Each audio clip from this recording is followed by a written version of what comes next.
And, of course, we'll be talking to John Roth momentarily, who, again, is a member of a group called Sweet Nothin, who has a really great 45 that I've been talking about it quite a bit because it's really a cool record. And I want my listeners to grab a hold of this record, because I'm telling you that when these 500 copies get sold, they may not press more of the record, and these records will be worth money down the road. I'm telling you, no doubt about it. Once again, the Sweet Nothin. Let's take a listen to the song that got me to fall in love with this particular band.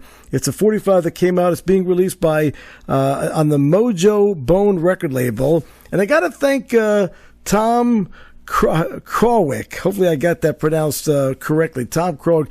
Big Tom. It's easy just to say Big Tom. Quite a great guy who's like a Trenton historian who I guess had something to do with this record being uncovered and helping to promote the record. But we'll find out all about this. But the record that I'm falling in love with is once again by the Sweet Nothin. It's a tune called Silly Games. And following the record, I'll be joined by one of the co-writers, John Roth, the keyboard player of the Sweet Nothin. But here's the record that Dave the Rave just loves. It's called Silly Games.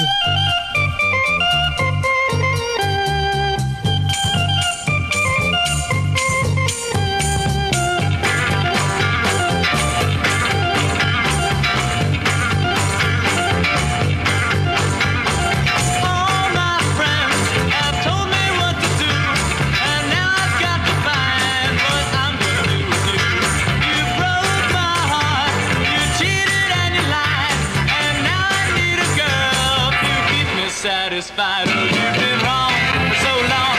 Now sing this brand new song of love, the things you're thinking of. So give me time to align the questions in my mind, so I can play your silly games around you.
Love that particular record there. Whew, it's on the Mojo Bone record label, just recently released, although that is a track there from 1967. Once again, the Sweet Nothin, and a tune called Silly Games. And on the phone line, I'm honored to have on the phone line with me tonight the keyboard player and one of the co-writers of that particular song, all the way from the West Coast out there in California. Good evening to you, John Roth, and thank you for joining me tonight. How are you? Hey, Dave. I'm great. Nice to be with you. Well, how does it feel to be a rock star 56 or 57 years, whatever it may, I guess it's 56 years since that record was recorded, and all of a sudden, disc jockeys are calling you, the record's getting played on multiple radio stations. I mean, it's got to be like wow, like all of a sudden that lost tape is now getting a lot of airplay. So tell me about the record that we just heard, Silly Games, a group called the Sweet Nothin. You guys were from Bucks County, Pennsylvania, and of course you played a lot in the Trenton area. Is that pretty much where you guys got started? Exactly, yeah. Mm-hmm. Well, and then you had this band, and of course it was kind of like a hot music scene. At least that's what the historian Tom Krowick tells me. He says that was like a very hotbed for, cool bands back in the 1960s, that whole Bucks County, Trenton area. And of course, Sweet Nothin', as you had mentioned to me the night before, we had some conversation on the phone, was kind of like a band, it's kind of like a super group from that area. Explain to my listeners why you would call that a local super group, the band Sweet Nothin'.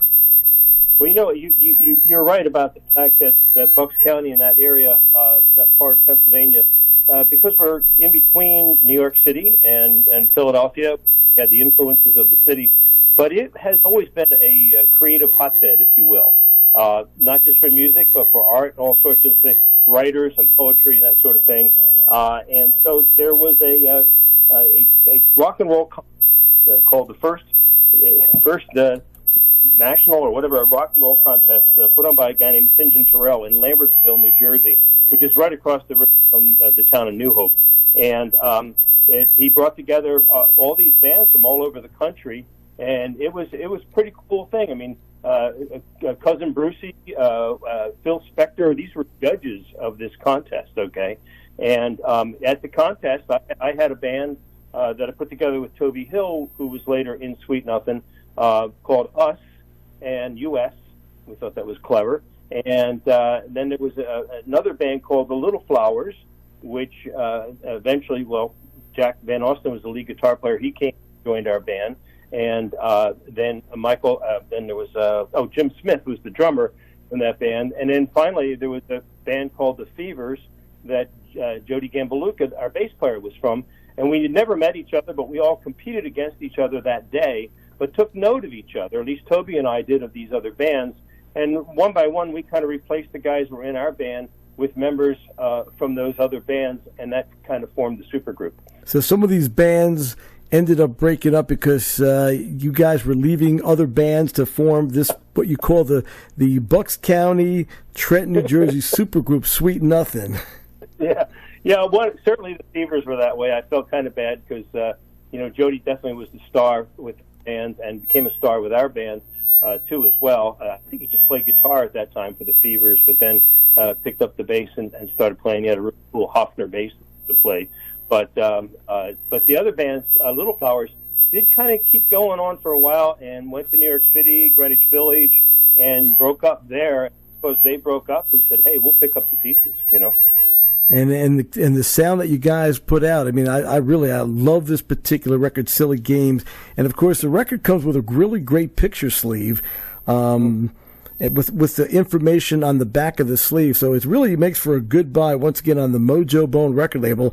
And in fact, I love the fact on the back of the record there, you'll talk about some of the hot garage bands that were there in that Bucks County, Trenton area, and bands that I play their records on the radio. The Galaxies 4, who had a great record on RCA, and the Young Monkey Men.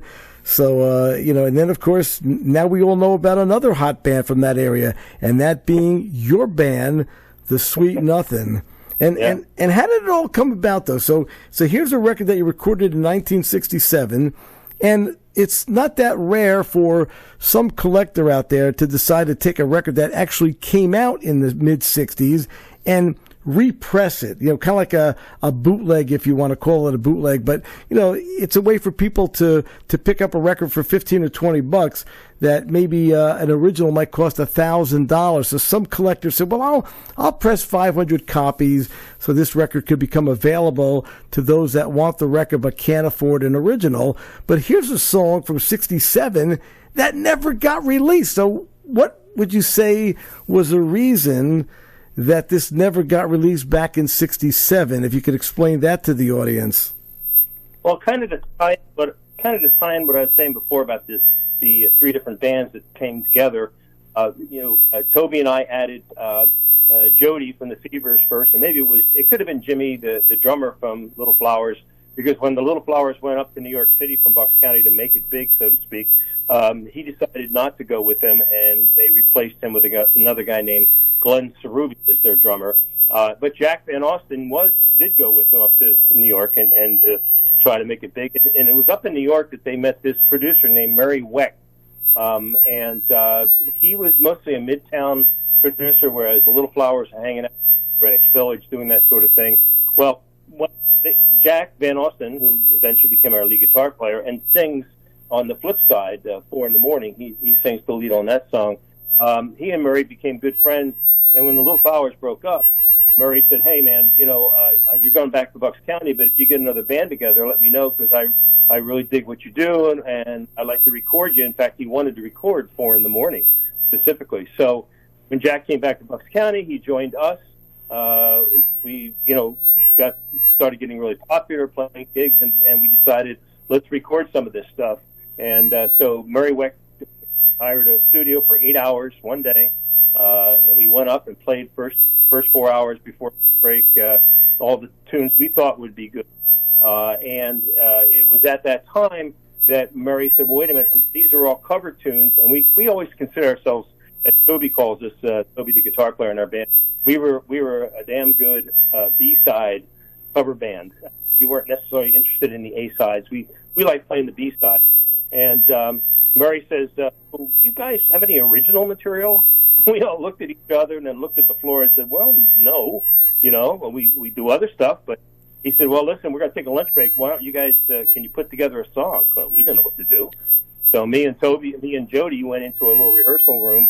There's a piano there and a little spinette. I mean, we just let the two of us fit in there, dragged his bass amp in, and in less than that hour, probably the last 15 minutes, we put together the basics for Silly Games. Because the other thing that Murray said, at that time, you had to think about the kind of music that was coming out, and bubblegum was really popular, like the Strawberry Alarm Clock, Incense Peppermints was a big hit, that kind of thing. And this was even just before Sgt. Pepper was released. So there was a lot of bubblegum-ish kind of stuff, and he wanted something that was an AM hit. So we had to think that kind of thing, which was not the way we normally played, and that wasn't our mindset necessarily.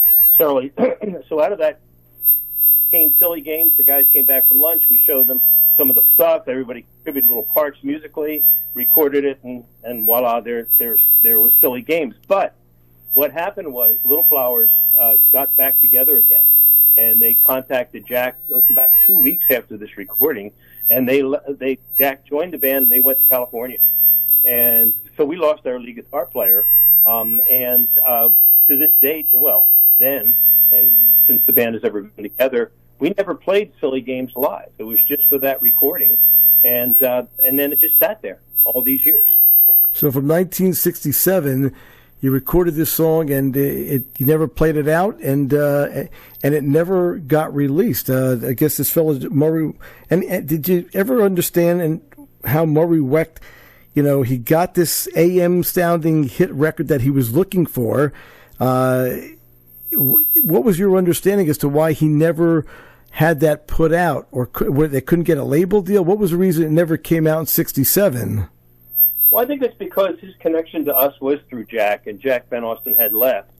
As a friend, I mean, Jack came back and joined the band later on. He was part 2 with Jack Van Austin and Sweet Nothin a couple of years later, after Little Flowers again didn't make anything of it in their California adventure. But I think because Jack was no longer there, and that was the connection, and the band that we put together, well, not we put together, but the guy we replaced Jack with was much more top 40.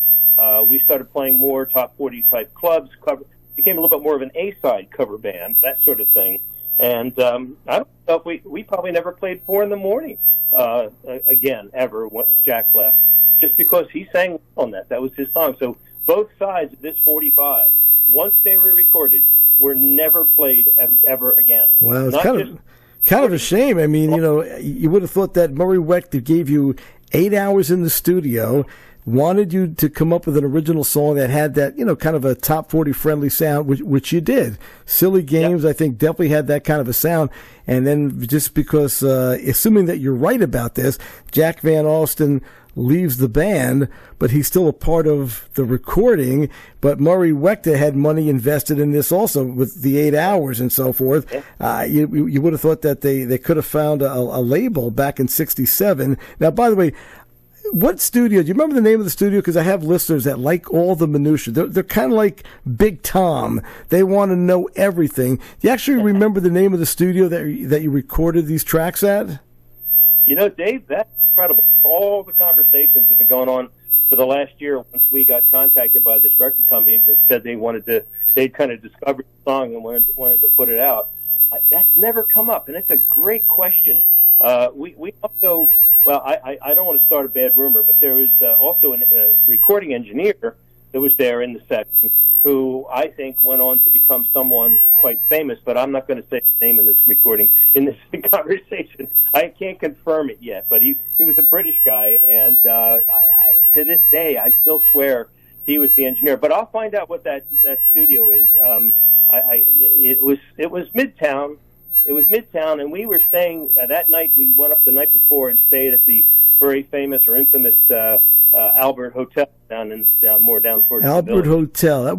Wasn't that like a flop house for a lot of musicians that were playing in the city?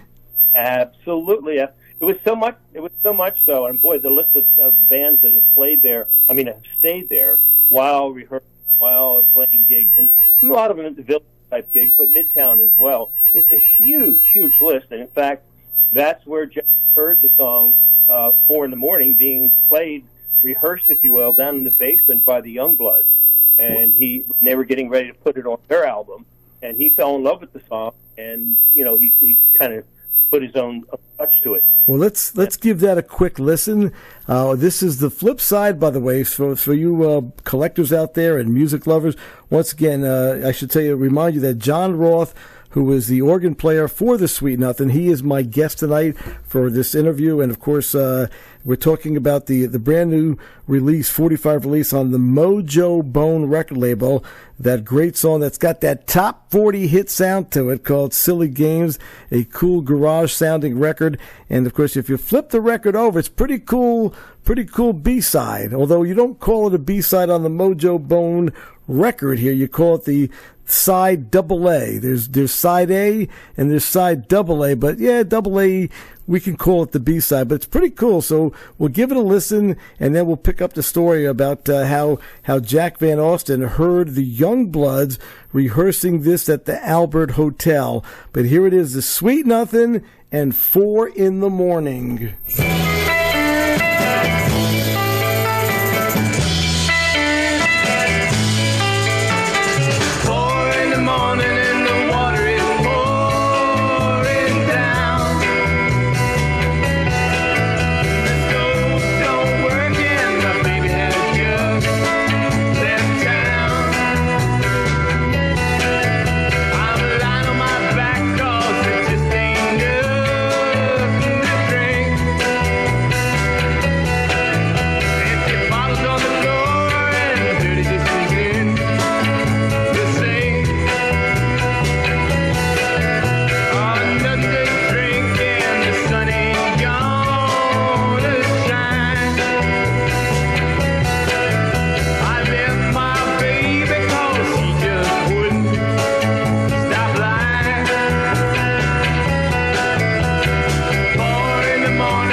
double A side, or the B side, but it says the double A side once again, Sweet Nothin', and a tune called 4 in the Morning. And John Roth, once again, from the organ player of Sweet Nothin', is joining me tonight here on the Relics and Rarities show. And maybe that was recorded at 4 in the morning. Do you remember what time you recorded that, or?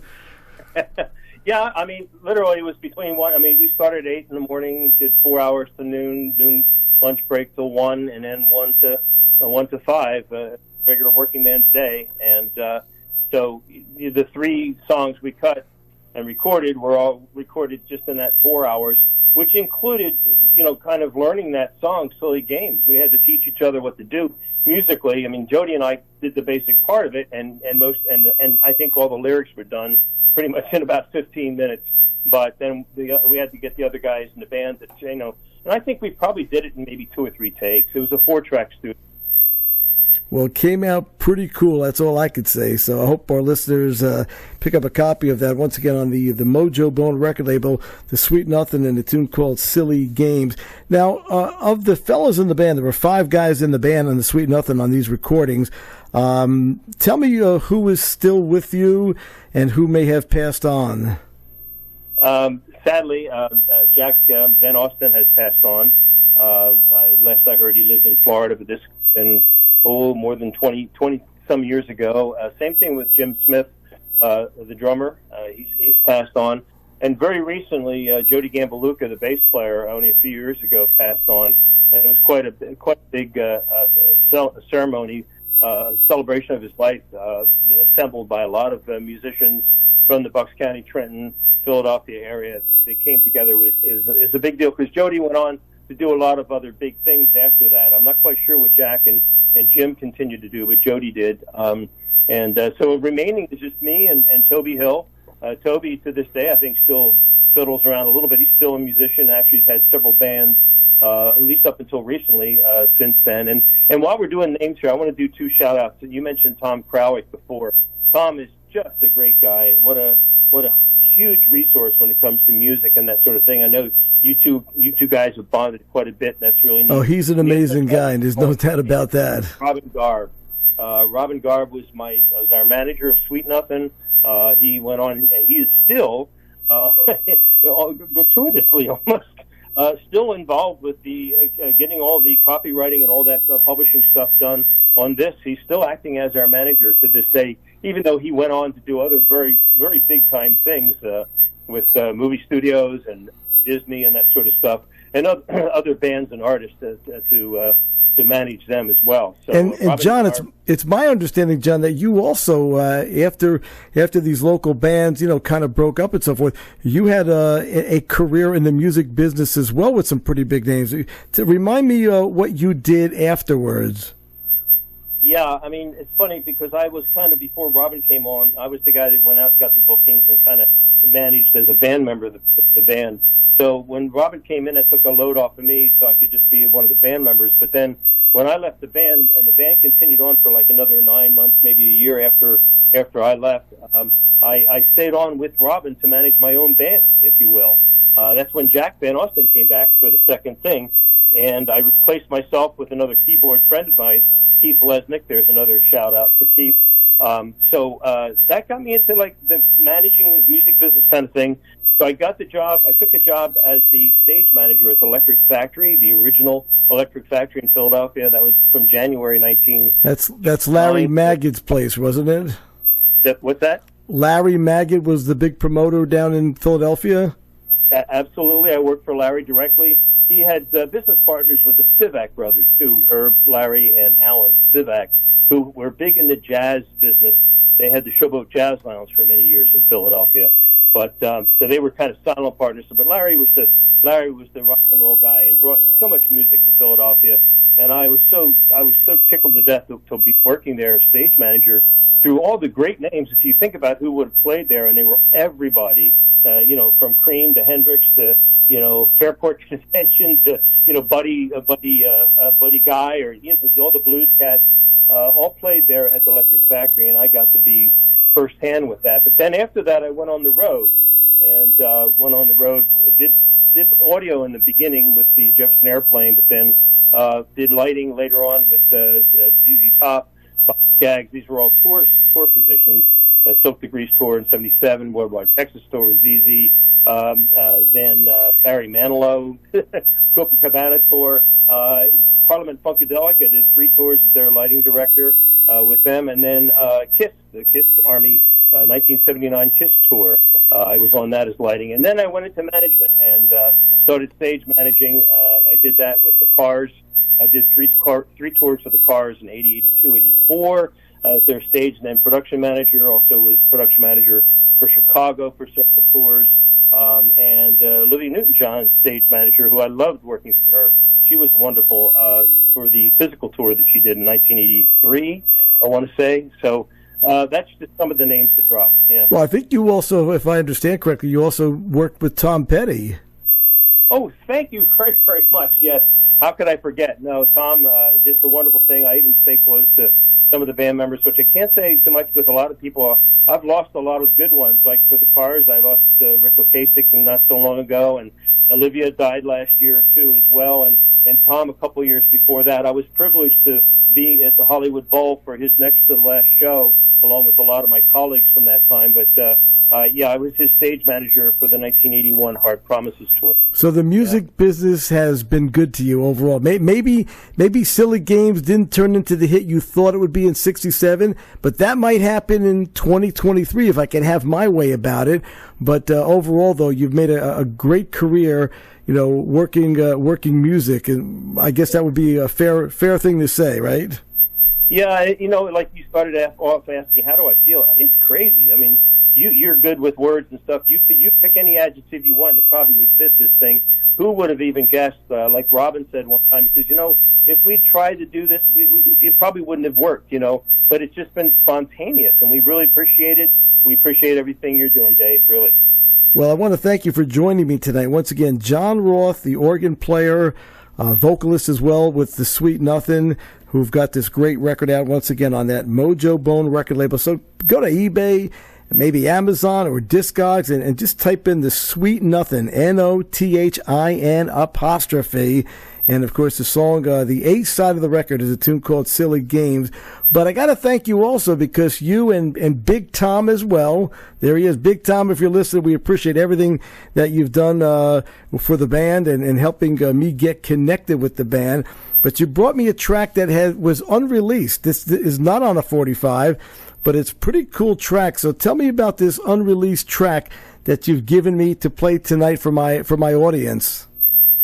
I will, but let me say one more thing about the record is that people out there keep in mind this is brand new release. In fact, its distribution is I don't even know how far along it's gotten. I mean, we're only talking about days, 2 weeks maybe at this point. So if you can't find it, don't give up. It's going to be there. Keep pursuing it. And Dave, you can stay in touch with Tom on all this. He's got his finger on that pulse. But back to that story. Strange enough, I Just Want to Make Love to You was a Stones song. It was off of one of their albums, one of their early albums, but it's actually a Muddy Waters song. We picked up on the Stones version of it. We kind of were inspired by that, but I'm not Mick Jagger, and neither was Jody. So we had to put our own little flavor to it, and coincidentally, it was the song in the Rock and Roll Championships in 1965 that my band, Toby and I, played as the band Us in that championship before we met the other guys. That's the championship in the one that took place in Lambertville, New Jersey that you spoke about earlier? Yeah. That was the song that Toby and I played with our band Us in that championship. Now, of course, none of the 3 bands won that championship, but we kept playing that song and we brought it into Sweet Nothin'. And so, that was one of the songs we loved to play, and it was one of about 8 songs we played for Murray Weck that morning to ask him which one he wanted to record. They were like the samples, if you will. And of those, he kind of liked that one, so he said, yeah, let's record that one in addition to the other 2. And there you go. And I just thought of this question that maybe has been asked of you, perhaps not, but you were 8 hours in this unnamed, as of now, New York studio. 8 hours, right? Right. Okay, so we know we've got Silly Games, we've got 4 in the Morning, I Just Want to Make Love to You, which is going to be coming up momentarily. Were there any other tracks that just have not been uncovered yet? Were there more than 3 tracks? Do you remember any other songs that you recorded? No, that's it. Unless they had the tape rolling in the morning session where we played some of the other songs, that's possible. But whether that tape is around, who knows?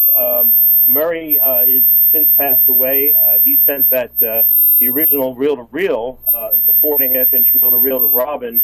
That we don't know where that is. I may have that in a box somewhere. But then that's when the cassette copy was made at one point, and then from that cassette, it's been remastered, and that's what you hear on the 45 right now. So it's possible, if I could dig up the name of that engineer, maybe he has it. But more than likely, it's the way a lot of tapes went from those days. It's probably long gone. And who actually reached into a box or a bag? Who was it that actually came up with the cassette tape that they used to master and for the Silly Games and 4 in the Morning 45? I believe the way the story goes is that Robin, our manager, had the reel-to-reel from Murray Weck, the 4.5-inch reel, and it had the 3 songs on it. He made a cassette copy for Jody Gambaluka, our bass player. When Jody passed away, Jody's younger brother, Tommy Gambaluka, there's a shout-out for Tommy, he somehow got it to Tom Krawick, and Tom posted it on YouTube at one point, and I think it's been taken off since then. But it was from that YouTube posting that, and maybe even a Facebook thing, that the record guys up in California heard it and contacted Tom and said, "Hey, who are these guys? And we want to record this." And by the way, we should give a shout out to the wild and crazy owner of Mojo Bone Records. And wild and crazy, but in a good way. He's a guy really dedicated to these cool garage sounds. If I have the name, was it Birdman Castillo? Am I saying that correctly? Yeah, it's Birdman. And Bob is, I forget what his last name is, but he's a really cool guy. He's really somebody special. And we owe a lot to him as well, for sure. Yeah, I had a pretty cool conversation with him. Birdman, yes, Birdman Castillo, I think. But on Mojo Bone Records, you'll find quite a bit of. I think you put out a copy recently of another great garage tune by a group called the Stoics. And I was told by Mike Markusich, who many people consider like one of the great, authoritarians of garage music. But Mike Mark, because I had the original Stoics 45, I paid over $1,000 for the record. But Mike Markusich, who put out this great book called Teen Beat Mayhem, he tells me that the tape that the 45 that Mojo Bone has just put out of the Stoics record is actually great sounding because they found the master tapes and it sounds really, really much better than the original 45. But in any event, okay, so you think there's only just the 3 tracks?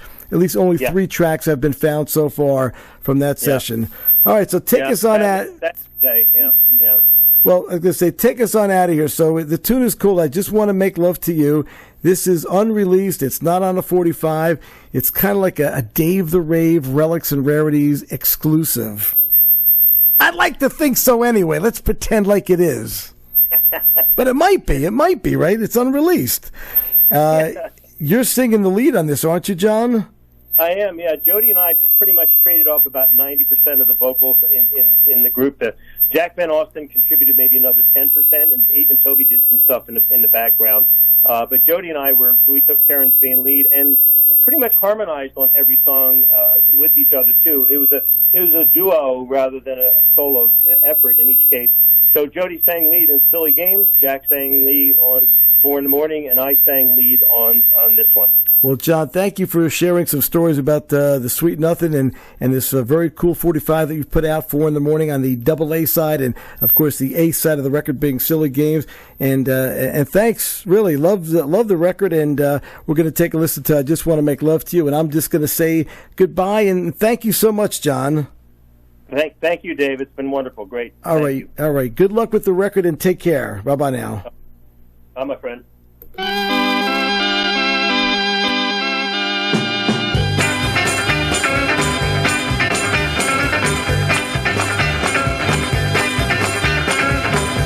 don't want you to be close to me. I don't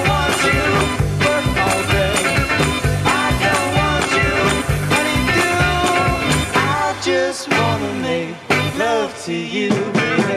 Love to you, baby. Love to you. I don't want you, make no bed. I don't want you, make no bed. I don't want you to be true. I just wanna make love to you, baby. Love to you, baby. Love to you. And I can tell by the way that you make that call. And I can tell by the way that you bring that walk. And I can tell by the way that you treat your man. And I can love you, baby, till the light change.